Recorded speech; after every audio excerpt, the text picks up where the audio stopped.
Grab on. 5, 4, 3, 2, 1.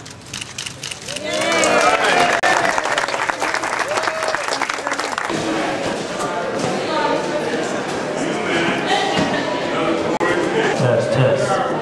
4, 5, 6, 7, 8, 9, and 10. Test, test, test. You okay, G? Test the mic. Yeah, thank you.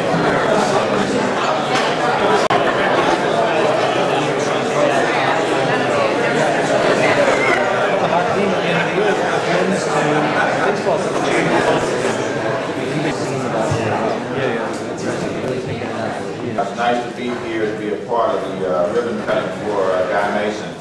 And for those of you who saw the center before, you realize the enormous improvements that have been made in the center. And there was work done on the field, I guess some time ago, maybe within the last 18 months.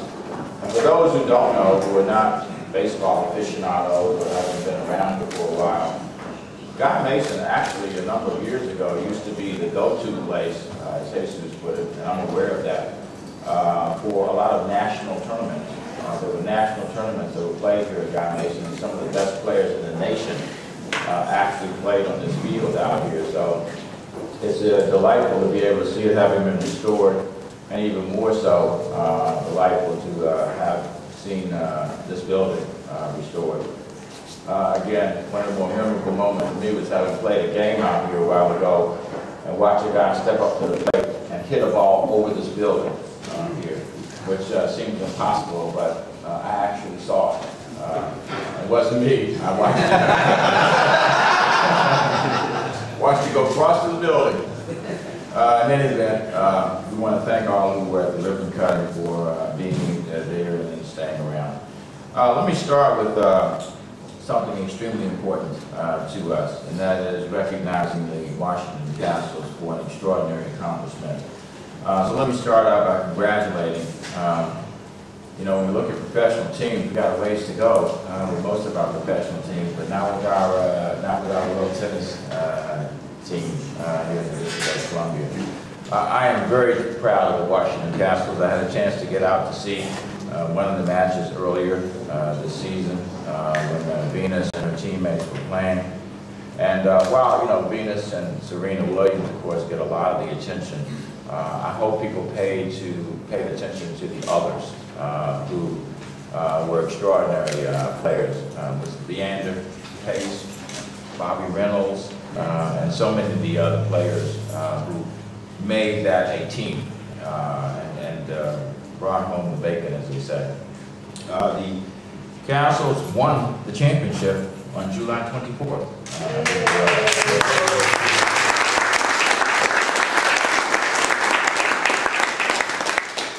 Tennis is obviously growing in the District of Columbia. Last Friday at the player brackets draw, I was there for the Lake Mason brackets draw at the Fitzgerald Tennis Center in Rockview Park. I was pleased to be able to proclaim that as DC Tennis Week.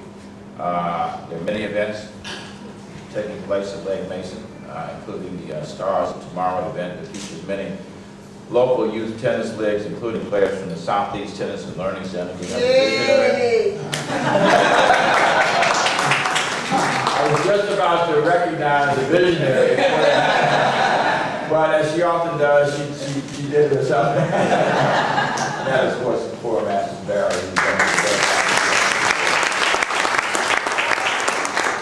And you know, I don't know how many times Venus and Serena Williams have been there. The last time I was there for an event, they were there and very involved in the event. So, Mrs. Barry, I want to thank you for what you do for kids on the other side of the city who may never have had the opportunity to be exposed to tennis in this way. The U.S. Tennis Association of American Express announced on Monday that they are redoing a set of tennis courts at Jefferson Playground, which will add yet other facilities to our arsenal here in the city. The new courts are across the street from the new Washington Kastles Stadium, which, if you haven't been there, please go there because it really is a first-class facility for a first-class team. I want to especially congratulate Mark Iron who is the owner of the Washington Kastles, and his team will be becoming the first team to go undefeated in the history of world team tennis. That is an extraordinary record. Mark, thanks for it.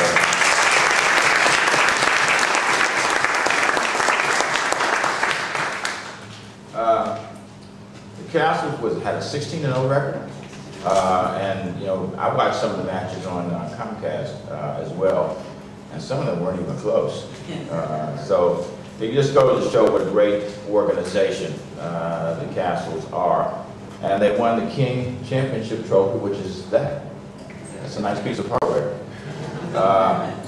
It's billed as the most expensive and most extravagant trophy of any sport.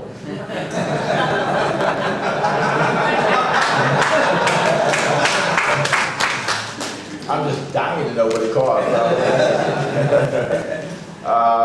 And I think to win the championship, was it in Charleston, South Carolina? Yeah. And beat the St. Louis team? Yeah. 23-19? 22-18. 22, excuse me. And I'm not going to ask why Washington was playing St. Louis and Charleston, South Carolina. I'm sure there's a good reason, you know, for that.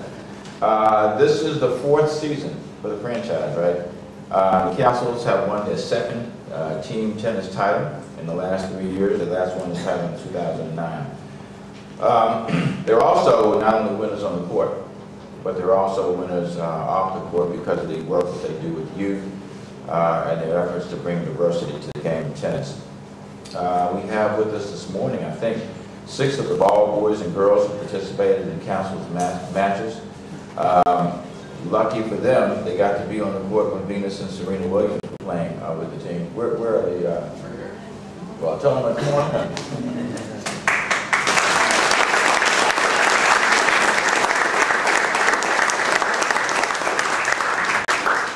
Now that's really nice, polite applause for our young people. Can we do that in the back?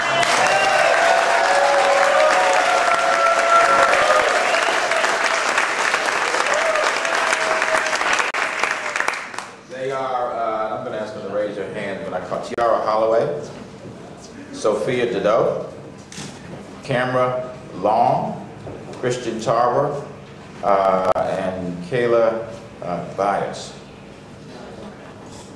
That totals 5. That means I missed somebody. You don't want to introduce yourselves. You got people yelling names out here. More than 100 charities and community organizations have benefited from the Kastles' generosity to the tune of more than $600,000 in contributions having been made in terms of cash, tickets, and goods made available to these kids. In addition, building the stadium at the Wharf has helped to revitalize the Southwest waterfront. And so, I want to again thank Mark Ein, and I want to ask Mark if he would come up and say a few words and take well-deserved congratulations for the work he has done in bringing a first-class team to the district.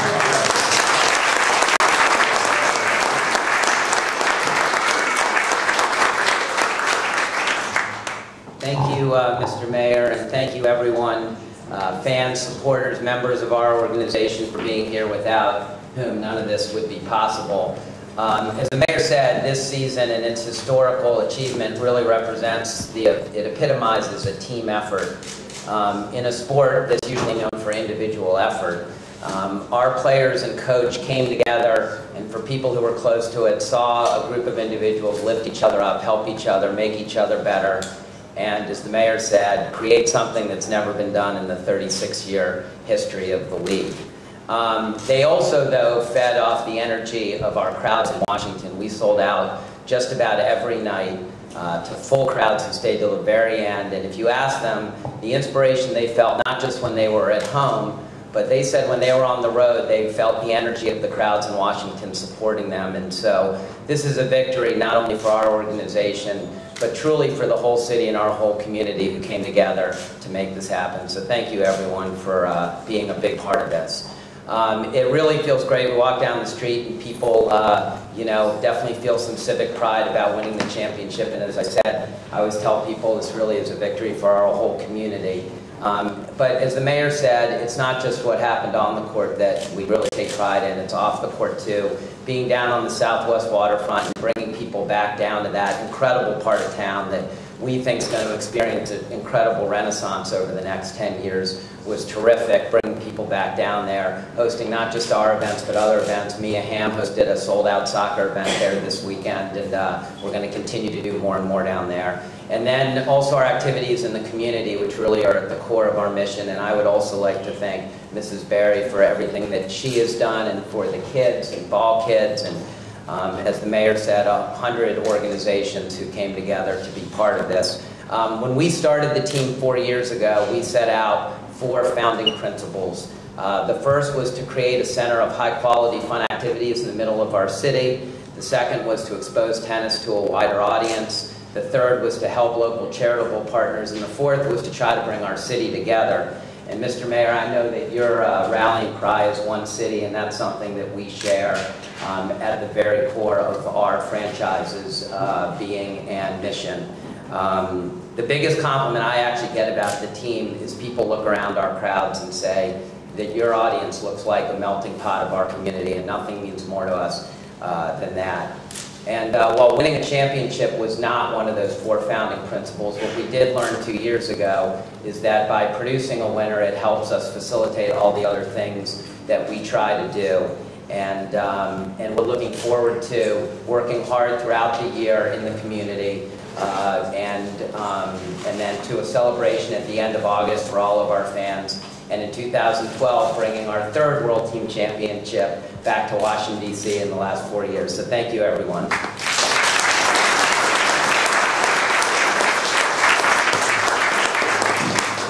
right, I want to thank Mark, and I want to thank our young people for being with us today, and what you all did during the season. Thank you all very much. Want to get a photo?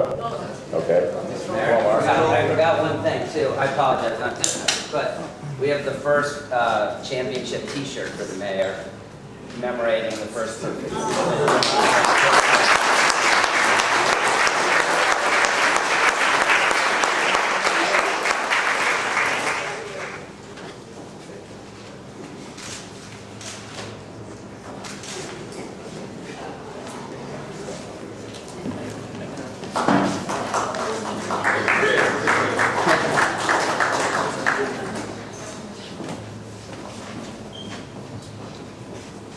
You know, it's interesting to listen to Mark. He said that winning wasn't one of his founding principles, I think it was. Well, he must be the only professional sports team. What did Vince Lombardi say? That winning is not everything, it's the only thing?